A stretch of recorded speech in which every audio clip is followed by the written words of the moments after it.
Colonel S ഡിനി, ഒരുപക്ഷെ ഒരു രാജ്യവും, ലോകത്തിലെ ഒരു രാജ്യവും തീവ്രവാദ കുറ്റം നേരിടുന്ന ഒരു ഭീകരനെ, സഖിയൂർ റഹ്മാൻ ലഖവിയെ പോലുള്ള ഒരു ഭീകരനെ ഒരു തരത്തിലും ജയിലിന് പുറത്തേക്ക് വിടില്ല. പക്ഷേ ഇന്ന് ഒവൈസി പറഞ്ഞ വാക്കുകൾ അങ്ങേയറ്റം ഞെട്ടൽ ഉളവാക്കുന്ന കാര്യമാണ്. ഈ സമയത്ത്, പാകിസ്ഥാനിൽ ജയിലിൽ കഴിയുന്ന സമയത്ത് അയാൾ ഒരു മകൻ്റെ പിതാവായി എന്ന് പറയുമ്പോൾ എത്രത്തോളം സ്വാതന്ത്ര്യമാണ് ആ രാജ്യം അവിടുത്തെ ഭീകരർക്ക് നൽകുന്നത് എന്നത് നമുക്ക് അതിൽ ഒട്ടും അതിശയോക്തിപ്പെടാനില്ല.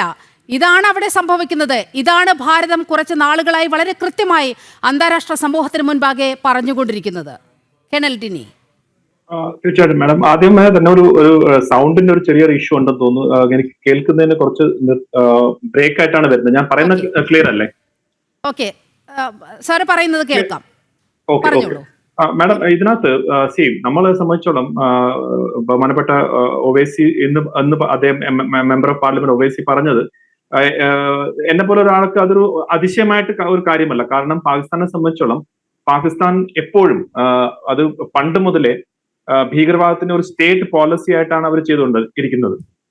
അപ്പൊ ആ സ്റ്റേറ്റ് പോളിസിയുടെ ഭാഗമായിട്ട് തന്നെ അവര് തന്നെ ഭീകരവാദികളെ വളർത്തി, അവര് തന്നെ അതിന് എല്ലാ രീതിയിലുള്ള ഫണ്ടിങ്ങും ട്രെയിനിങ്ങും ഒക്കെ കൊടുത്ത് ലോകത്തുള്ള എല്ലാ സ്ഥലത്തേക്കും അവർ പറഞ്ഞു വിട്ട് അതിനുവേണ്ടിയുള്ള എല്ലാ രീതിയിലുള്ള നോക്കും. നമ്മുടെ മുന്നിൽ ഏറ്റവും വലിയൊരു ഉദാഹരണം, ലോകത്ത് കണ്ട ഏറ്റവും വലിയൊരു ഭീകരവാദിയായിരുന്നു ഒസാമ ബിൻ ലാദൻ. ആ ഒസാമ ബിൻ ലാദൻ അബോട്ടാബാദ് എന്നുള്ള മിലിറ്ററി അക്കാഡമിയിൽ നിന്ന് വെറും മീറ്ററുകൾ അകലെയാണ് വർഷങ്ങളോളം കഴിഞ്ഞത്. അപ്പൊ അത് ഒരിക്കലും പാകിസ്ഥാൻ ISI അറിഞ്ഞില്ല എന്നൊന്നും നമുക്ക് പറയാൻ സാധിക്കില്ല. അവിടെ എല്ലാ രീതിയിലുള്ള ഒസാമ ബിൻ ലാദന്റെ കുടുംബ സഹിതമാണ് അവിടെ താമസിച്ചത്. പിന്നീട് US ഒരു സ്ട്രൈക്ക് ചെയ്ത സമയത്ത് കഴിഞ്ഞിട്ടാണ് പിന്നെ പാകിസ്ഥാന്റെ ഉള്ള എല്ലാവരും അങ്ങനെ ഒസാമ ബിൻ ലാദൻ ലോകം മൊത്തം അഫ്ഗാനിസ്ഥാനിലും മറ്റു സ്ഥലത്തൊക്കെ അന്വേഷിച്ച് നടന്നത് പാകിസ്ഥാന്റെ ഉള്ളിലാണ് എന്ന് പോലും മനസ്സിലാക്കിയത്. അതുകൊണ്ട് ഈ ലഖ്വിയെ സംബന്ധിച്ചോളം ആ കിട്ടുന്ന ഫെസിലിറ്റീസ് നമ്മളെ സംബന്ധിച്ചോളം വലിയൊരു അതിശയത്തിന്റെ കാര്യമില്ലെന്നാണ് ഞാൻ പറയുന്നത്. ഇതിന്റെ പിന്നിലുള്ള ഒരു സ്ട്രാറ്റജി നമ്മൾ മനസ്സിലാക്കുക. ഇപ്പം ശ്രീ ഒവൈസി പറഞ്ഞതും ശ്രീ ഒവൈസിയെ പോലുള്ള ആളുകളെ നമ്മൾ പുറത്തേക്ക് അയക്കുന്നതിന്റെ ഒരു ലക്ഷ്യം കൂടിയാണ് ഇതിൽ പുറത്തു വരുന്നത്. ലക്ഷ്യം 3 ആയിരുന്നു പ്രൈമറി ആയിട്ടുള്ളത്. ഒന്ന്, പാകിസ്ഥാൻ പറയുന്ന നുണപ്രചരണങ്ങൾക്ക് മറുപടി ആയിട്ടും സത്യം എന്താണെന്ന് ലോകത്തെ പറഞ്ഞ് മനസ്സിലാക്കാൻ വേണ്ടിയുള്ള ഒരു ശ്രമമായിരുന്നു ആദ്യത്തേത്. അതിനകത്ത് ഫസ്റ്റ് ആൻഡ് ഫോർമോസ്റ്റ് ഇത് ഇന്ത്യ പാകിസ്ഥാൻ കശ്മീർ ഇഷ്യൂ അല്ല ഭാരതവും ഇപ്പൊ നടത്തുന്നത്, അതൊരു ഭീകരവാദ പ്രശ്നമാണ് എന്ന് ലോകത്തെ മൊത്തം നമ്മൾ അറിയിക്കണമായിരുന്നു. ആ ഭീകരവാദത്തിന് അഗേൻസ്റ്റ് ആണ് ഭാരതം പ്രവർത്തിച്ചു എന്നുള്ളത് നമ്മൾ ലോകത്തിന് അറിയിക്കണമായിരുന്നു.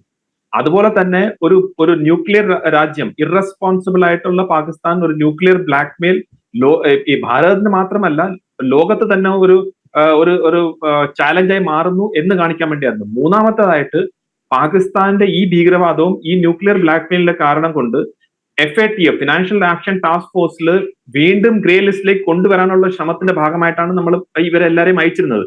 അത് ശ്രീ ഒവൈസിയെ പോലുള്ള ആളുകൾ വളരെ ഭംഗിയായിട്ട് ചെയ്യുന്നു എന്ന് അതാണ്ട് ഏറ്റവും ഉത്തമ ഉദാഹരണമാണ് ഇന്ന് അദ്ദേഹം ഈ ലഖ്വിയുടെ ഉദാഹരണം പറഞ്ഞിട്ട് നടത്തുന്നത്. കാരണം FATF പാകിസ്ഥാൻ 2008 2009 കാലഘട്ടത്തിൽ ഉണ്ടായിരുന്നു, പിന്നെ 2012 തൊട്ട് 15 കാലഘട്ടം ഉണ്ടായിരുന്നു, പിന്നെ 18 തൊട്ട് 22 കാലഘട്ടത്തിൽ FATF ഉണ്ടായിരുന്നു.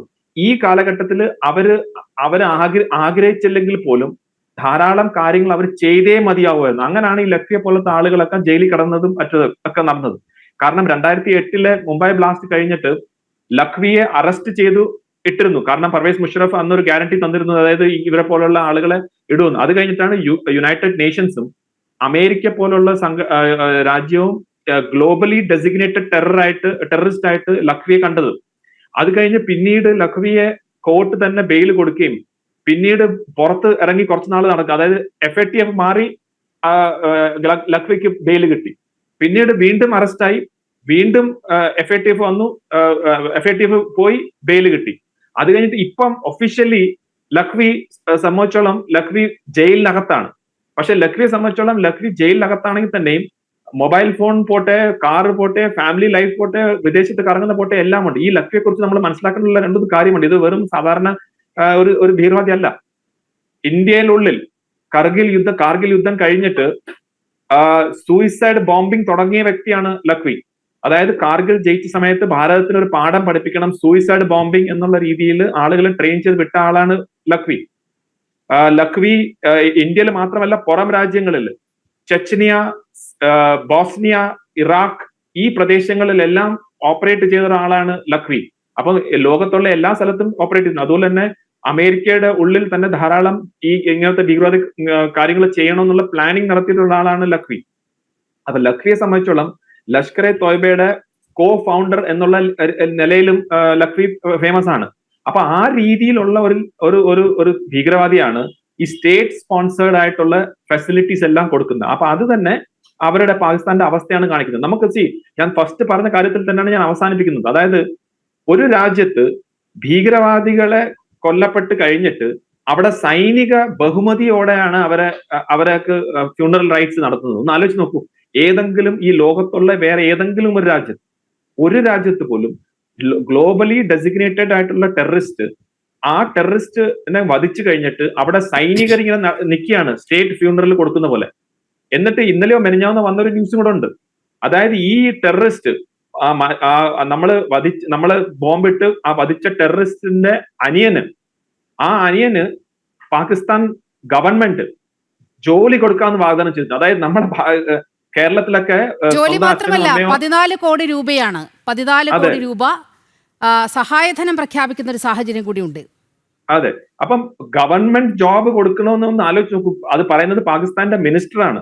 പാകിസ്ഥാന്റെ മിനിസ്റ്റർ ഒരു ഭീകരവാദികളുടെ സഹോദരന് ഗവൺമെന്റ് ജോബ് കൊടുക്കാമെന്ന് പറയണമെങ്കിൽ നമ്മുടെ ഇവിടെ സ്റ്റേറ്റ് ഗവൺമെന്റിൽ ആരെങ്കിലും മരിച്ചു കഴിഞ്ഞാൽ അവരുടെ കുട്ടികൾക്ക് കൊടുക്കും. അപ്പൊ സ്റ്റേറ്റ് ഗവൺമെന്റ് തന്നെ അവരുടെ സിറ്റിസന് കൊടുക്കുന്ന പോലെയാണ് പാകിസ്ഥാൻ അവിടുത്തെ സ്റ്റേറ്റ് അവരെ ഭീകരവാദികളെ അവരെ സിറ്റിസനായിട്ട് തന്നെ കണ്ട്, അപ്പൊ സിറ്റിസൺ ഏതാണോ ഭീകരവാദി ഏതാണോ, ഗവൺമെന്റ് ഏതാണോ ഭീകരവാദി ഏതാണോ, സൈന്യം ഏതാണോ ഭീകരവാദി ഏതാണോ എന്ന് അറിയാൻ പറ്റാത്ത രീതിയിലേക്ക് പാകിസ്ഥാൻ മാറി എന്നാണ് ശ്രീ ഒവൈസി പറഞ്ഞു വെച്ചത്. അത് തന്നെയാണ് ലോകത്തേക്കുള്ള നമ്മളെ മെസ്സേജും. ആ മെസ്സേജിന്റെ ഭാഗമായിട്ടാണ് നമ്മൾ ഈ ഡെലിഗേഷൻസ് ഒക്കെ പോയത്. അവർ വളരെ നല്ല രീതിയിൽ തന്നെയാണ് അത് കൈകാര്യം ചെയ്യുന്നത്. എനിക്ക് തോന്നുന്നു വരും ദിവസങ്ങളിൽ FATF വളരെ സ്ട്രോങ് ആയിട്ട് ഒരു ആക്ഷൻ പാകിസ്ഥാന്റെ അഗെയിൻസ്റ്റ് ആയിട്ട് എടുക്കും. അത് വീണ്ടും ഗ്രേ ലിസ്റ്റിലേക്ക് പോകാനുള്ള എല്ലാ സാധ്യതകളും ഞാൻ കാണുന്നുണ്ട്.